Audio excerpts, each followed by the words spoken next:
Dear friends, I want to share with you one of the most valuable lessons that years have taught me. As I've grown older, I've come to understand that wisdom lies not only in what we know, but also in the art of sometimes pretending not to know. In my life's journey, I've realized that we don't need to win every argument, be right about everything, or share all our knowledge. Sometimes peace and beautiful relationships are far more valuable than being right. Let me share a secret with you. One of the most important things I've learned as I've aged is having the courage to say, I don't understand, I don't know, or I am not quite sure.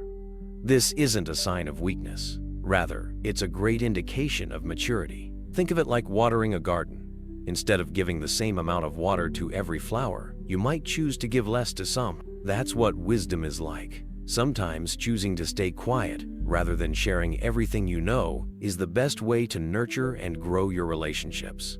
Believe me, I say this with years of experience. The greatest victories are sometimes the arguments we never engage in. Before starting the video, I want to make this moment more meaningful by connecting with you. Our community grows stronger when we share and support each other. If you found value in these insights, please consider leaving a thoughtful comment with the number 1. If these ideas haven't quite clicked with you yet, that's perfectly fine too. You can indicate this with a 0. Your honest feedback helps us understand what truly matters to you. And if you'd like to continue this journey of discovery together, consider joining our growing family by subscribing to our YouTube channel. By liking and sharing this video, you help spread these valuable life lessons to others who might benefit from them. 1. Wisdom in family matters. The art of stepping back.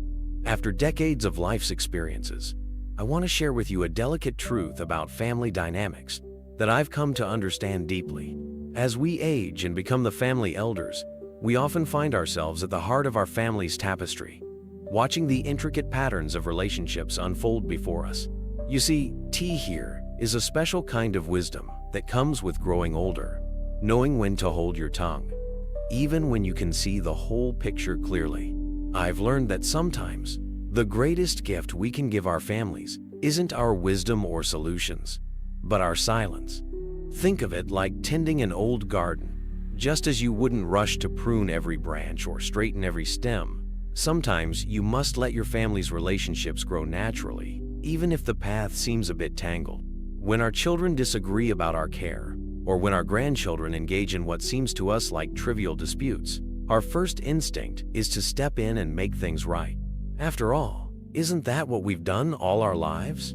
Remember, dear friends, we've carried our family's burdens for many years. Now, in our golden years, we have earned the right to preserve our peace. This doesn't mean we ignore serious issues. No, when true moral or safety concerns arise, we must still be the voice of reason and protection. But for the everyday squabbles and misunderstandings, our quiet presence often speaks louder than any words of wisdom we might offer. I've come to see that being the family elder isn't about having all the answers. It's about being the steady lighthouse in the storm, the quiet harbor where love always dwells. When we step back and let our families navigate their own waters, we're not being passive. We're showing our deepest trust in the foundations of love and understanding we've built over generations. Let me tell you a truth that took me many years to learn. Sometimes the most profound act of love is simply being present, without trying to fix or change anything. Like a wise old tree that provides shade without controlling how others use it, we can offer our presence without imposing our solution. In the end, our families don't need us to be perfect or to have all the answers. They need us to be that quiet source of unconditional love, that gentle reminder that storms pass, and that family bonds, though tested, remain unbroken. This is the art of aging gracefully within our families, knowing when to speak, when to be silent, and always, always leading with love. 2. The gentle art of embracing simplicity in a digital age. Dear friends, let me share with you something that's been on my mind lately. As I watch the world rush forward with its endless parade of gadgets and glowing screens, after all these years, I've learned that T here is a special kind of wisdom in knowing when to smile and say, oh, that's a bit beyond me. You see, In my lifetime, I've watched telephones evolve from simple devices on the wall to powerful computers that fit in our pockets. I remember when letters took days to arrive, not milliseconds. And you know what? T here is a certain piece in not racing to keep up with every new technological wonder that comes along. When my grandchildren show me their latest apps or try to explain how to adjust my smartphone settings, I've learned to smile warmly and say, "You're so good at this, dear." "Would you mind helping your old grandmother?" It's not about pretending to be less capable than I am. It's about choosing where to spend the precious energy I have. Think of it like this.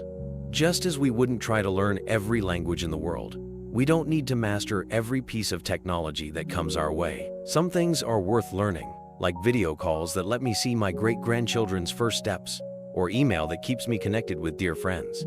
But the rest? Well, that can be someone else's expertise.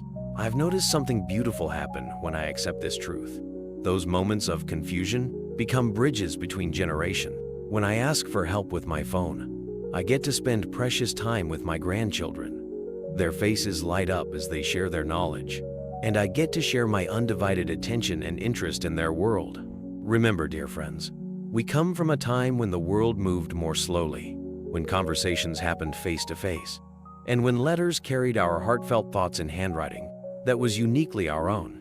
These aren't outdated ways, they're timeless ones. Tea here is still profound value in a handwritten note, in a quiet conversation over tea, in the gentle art of being present without digital distractions. Let the young ones handle the complexities of software updates and password resets. We've earned the right to choose simplicity, to focus on what truly matters, the warmth of human connection, the joy of unhurried moments, the peace of knowing that not every new thing needs to become our expertise. After all, isn't there something wonderfully liberating about saying, "Oh, that's too complicated for me," and choosing instead to spend our energy on the things that make our hearts truly sing? Whether it's tending to our gardens, reading a good book, or simply listening to the stories of our loved ones, these are the moments that technology can never replace. So the next time you feel overwhelmed by the latest technological marvel, remember, your wisdom lies not in keeping up with every new trend, but in knowing what truly deserves your time and attention. That's not playing dumb, that's playing wise. And in the end, isn't that what these golden years are truly about? 3. The art of peaceful presence. Dear friends, after walking this earth for many seasons, I've come to understand something precious about wisdom. Sometimes it whispers rather than shout. Let me share with you what my heart has learned about those moments, when tensions rise and voices grow loud. You see, I've lived through enough heated discussions to know that wisdom isn't always about having the perfect answer. Sometimes it's about creating space for others to find their own way. When I am at a family gathering and the conversation turns stormy, perhaps over politics, religion, or how to raise children, I've learned to smile gently and say, "You both make interesting points." Think of it like sitting by a rushing river. You don't need to direct its flow. You can simply observe its course. When debates grow heated around me, I've learned to be like that peaceful riverbank, steady and calm, offering a place where waters can eventually settle. I remember a time when I felt compelled to jump into every discussion, to share my perspective shaped by decades of experience. But now I understand that sometimes the greatest gift we can offer is our quiet presence. When others look to me, expecting me to take sides or provide judgment, I often say, "Tea here is wisdom in what you are both saying." This isn't avoiding truth, it's embracing a deeper truth about human connection.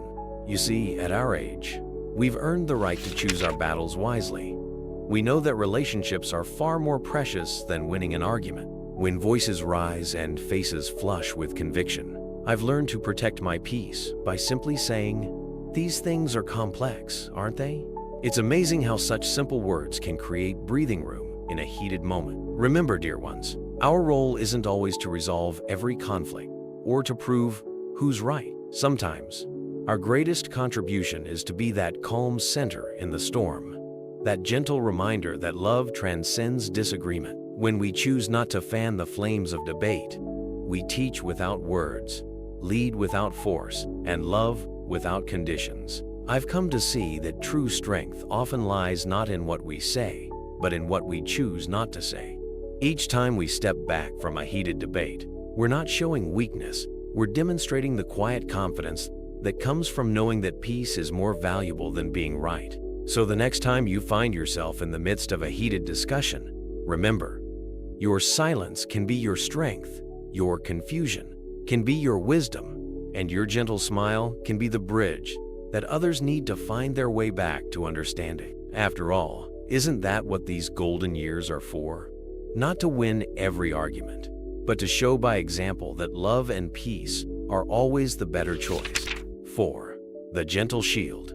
On dealing with pushy sales tactics in our golden years, let me share something with you that I've learned through many seasons of life. It's about handling those persistent salespeople who seem to think that silver hair means an easy sale.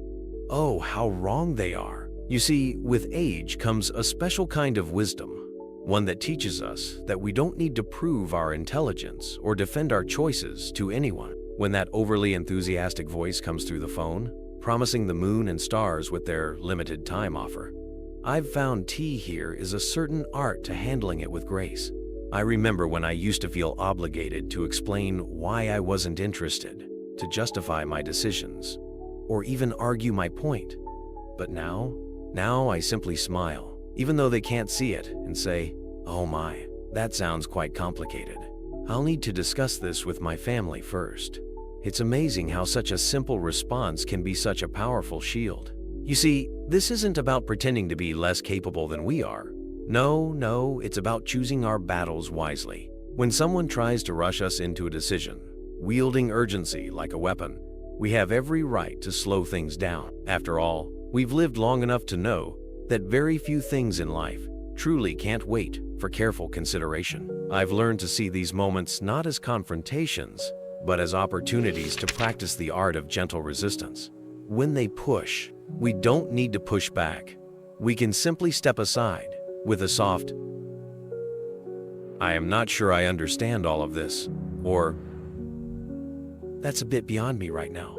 It's like Tai Chi, using the other person's energy to maintain our own balance. Think of it as wearing an invisible cloak of protection, woven from years of experience. We know that true opportunities don't come with pressure tactics, and genuine deals don't disappear in the next 5 minutes.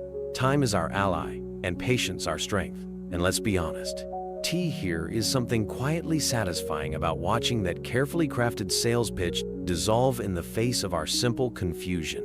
It's not about outsmarting them, it's about staying true to our own pace, our own wisdom, and our own way of doing things. Remember, dear friends, we've earned the right to make decisions on our own terms. We don't need to apologize for wanting to consult with our loved ones or for taking our time.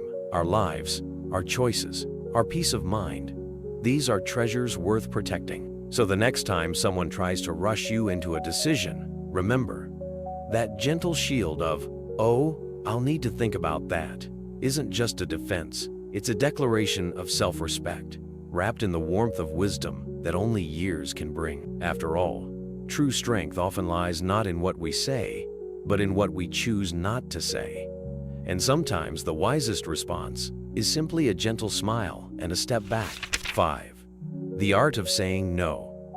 A letter from experience, something I wish someone had told me earlier in life. It's about the art of saying no and the wisdom of protecting our energy, especially as we grow older. You know those moments when someone comes to you with that look in their, "We really need your help with the church fundraiser," they say. Or, "You are the only one who knows how to organize the family reunion properly." Their words are wrapped in flat, warm, and tempting, making you feel needed and valued. I used to fall for it every time. But here is what experience has taught me. T here is profound wisdom in pretending not to be the expert anymore. I call it my, "Oh, I wouldn't know where to start these days." It's not about being dishonest. It's about protecting the precious time we've earned after years of saying yes to everything. Let me tell you about last summer when they wanted me to chair the neighborhood committee. Everyone remembered how I used to organize everything so efficiently 10 years. Instead of explaining all the reasons why I couldn't or didn't want to, I just smiled and said, Oh, I am not as sharp with these things, but you know who might have some wonderful, fresh idea? That simple response did two beautiful things.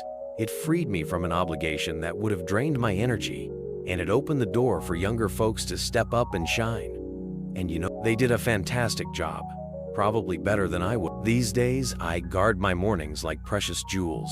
Instead of rushing to another meeting, I can sit in my garden, watch the birds, and just when my granddaughter drops by unexpectedly. I am not frantically trying to finish organizing someone else's event. I am present, truly present, for those magical moments that can't be. Sometimes I see the disappointment in people's eyes when I step back. And yes, it still tugs at me. But I've learned that my worth isn't measured by how many committees I chair or events it's in the quality of presence I bring to the things that truly matter. The quiet conversations with old friends, the unhurried walks in the park, the simple joy of reading a book without watching. Here is what I want you to know. When you choose to play dumb about your capabilities, you are not being less, more true to yourself, more honest about your needs, more present for the life you want to live. It's about understanding that every no to an obligation is a yes to your So the next time someone comes to you with that familiar request, remember this: you've earned the right to choose how you spend your precious time. You don't need to explain or justify. A simple, "Oh, I am not the best person for that anymore," is enough. Let others take the torch. They need their time to shine, just as we had ours. This stage of life isn't about doing less. It's about being more. More present, more peaceful, more true to who we are and what we need. Take care of yourself, dear friend. Your time is precious, and it's okay to keep it for what truly makes your heart with warmth and understanding. Someone who learned this lesson the long way. Before we part ways, I'd love to make this moment more meaningful by connecting with you. Share with me one insight you've gained that you plan to implement in your life. How do you think it might change your daily interactions? Your experiences could inspire others who are walking the same path, seeking the same wisdom. Our community grows stronger when we share and support each other. If you found value in these insights, please consider leaving a thoughtful comment with the number 1. If these ideas haven't quite clicked with you yet, that's perfectly fine too. You can indicate this with a 0. Your honest feedback helps us understand what truly matters to you. And if you'd like to continue this journey of discovery together, consider joining our growing family by subscribing to our YouTube channel. By liking and sharing this video, you help spread these valuable life lessons to others who might benefit from them. Thank you for spending this time with me, for being open to these ideas, and for being part of this community. Here is to embracing life on our own terms, with wisdom, grace, and authenticity. Until next time, take care and remember, true strength often lies in the choices we don't show to the world.